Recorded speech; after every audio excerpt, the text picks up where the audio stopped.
Hello అందరికీ welcome back to Anu KR vlogs. నేను మీ అనురాధ. ఈరోజు మన ఛానల్లో రెసిపీ వచ్చేసి స్వీట్ రెసిపీని చూపించబోతున్నాను.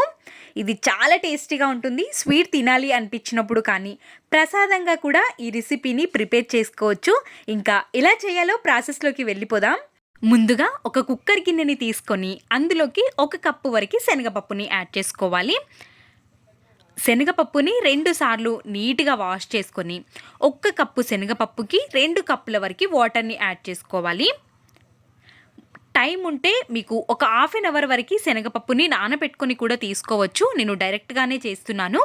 2 కప్పుల వరకు వాటర్ని వేసి కుక్కర్ మూతని కవర్ చేసి ఒక 4 విజిల్ వచ్చేంత వరకు ఉడకనివ్వాలి. పప్పు ఉడికే వరకు పిండిని కలుపుకొని పెట్టుకుందాం. ఒక మిక్సింగ్ బౌల్ని తీసుకొని అందులోకి 2 కప్పుల వరకు గోధుమ పిండి, 1/2 టేబుల్ స్పూన్ వరకు ఉప్పుని యాడ్ చేసుకొని కొద్దిగా వాటర్ని వేసుకుంటూ చపాతీ ముద్ద కన్సిస్టెన్సీ కంటే కొంచెం సాఫ్ట్గా ఉండే విధంగా పిండిని కలుపుకోవాలి. సాఫ్ట్గా కలుపుకున్న పిండిలోకి 1 స్పూన్ వరకు ఆయిల్ని వేసుకొని ఇంకా కొద్దిసేపటి వరకు మర్దన చేసుకోవాలి. మనం వేసుకున్న ఆయిల్ అనేది పిండిలో మొత్తం కలిసిపోయే విధంగా మర్దన చేసుకోవాలి. పిండి ఎంత సాఫ్ట్గా ఉంటే మనం చేసుకునే స్వీట్ రెసిపీ అనేది అంత మెత్తగా అంత రుచిగా వస్తుంది. మొత్తం ఈ విధంగా మర్దన చేసేసుకొని మూతని కవర్ చేసుకొని కొద్దిసేపటి వరకు పక్కనుంచుకుందాం. ఆలోపు మనకి పప్పు కూడా ఉడికిపోయి ఉంటుంది. కుక్కర్ మూతని ఓపెన్ చేసి పప్పుని ఈ విధంగా ప్రెస్ చేసుకొని చూసుకోవాలి. పప్పు మంచిగా ఉడికిపోయింది. ఇప్పుడు పప్పు వాటర్ సపరేట్ చేసుకోవాలి. చిల్లులున్న గిన్నెలోకి పప్పుని వేసుకొని కొద్దిసేపటి వరకు పప్పుని చల్లార్చుకోవాలి. పూర్తిగా చల్లారిపోయిన పప్పుని ఇప్పుడు మనం ఒక మిక్సీ జార్ని తీసుకొని ఇందులోకి 2 యాలకులు, 1 స్పూన్ వరకు సోంపుని యాడ్ చేసుకోవాలి. శనగపప్పుతో ఈ రెసిపీ చేస్తున్నాము కాబట్టి గ్యాస్ ప్రాబ్లమ్స్ ఏమీ రాకుండా 1 స్పూన్ వరకు సోంపుని యాడ్ చేసుకుంటే సరిపోతుంది. ఇప్పుడు ఇందులోకి 1 కప్పు వరకు బెల్లాన్ని యాడ్ చేసుకోవాలి. 1 కప్పు వరకు మనం పప్పుని తీసుకున్నాం కాబట్టి ఈక్వల్ క్వాంటిటీలో బెల్లాన్ని యాడ్ చేసుకోవాలి.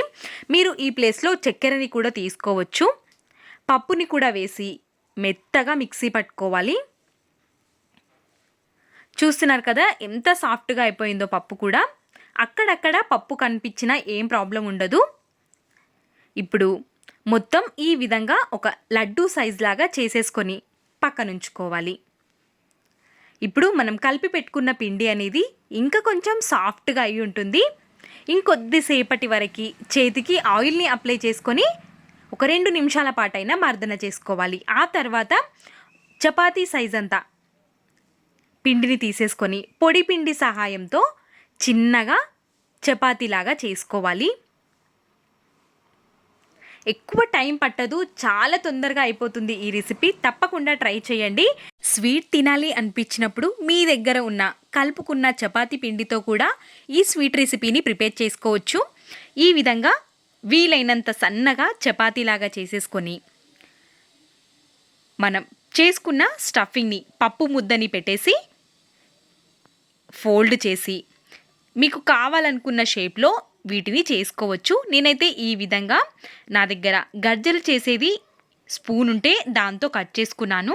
అన్నింటినీ ఇదే విధంగా ప్రిపేర్ చేసేసుకొని ఒక ప్లేట్లో పెట్టేసుకోవాలి. వీటిని షాలో ఫ్రై చేసుకోవడం కోసం స్టవ్ పైకి ఒక ప్యాన్ని పెట్టేసుకొని షాలో ఫ్రైకి సరిపడా ఆయిల్ని వేసేసుకొని ఆయిల్ వేడిగా అయ్యేంత వరకు వెయిట్ చేయాలి. ఆయిల్ వేడివేడిగా ఉన్నప్పుడు మీడియం ఫ్లేమ్లోకి స్టవ్ ఫ్లేమ్ అనేది పెట్టేసుకొని నెమ్మదిగా ఒక్కొక్కటిని ప్యాన్లో ఎన్నైతే పడతాయో అన్నీ వేసేసి మీడియం ఫ్లేమ్లో ఉంచేసి నెమ్మదిగా వీటిని కాల్చుకోవాలి. ఎక్కువ ఆయిల్ పట్టదు, తక్కువ టైంలోనే అయిపోతుంది. బెస్ట్ రెసిపీ ప్రసాదాలకైతే. ఒక సైడ్ కాలిన తర్వాత ఇంకొక సైడ్కి టర్న్ చేసుకొని నెమ్మదిగా కాల్చుకొని తీసేసుకోవడమే.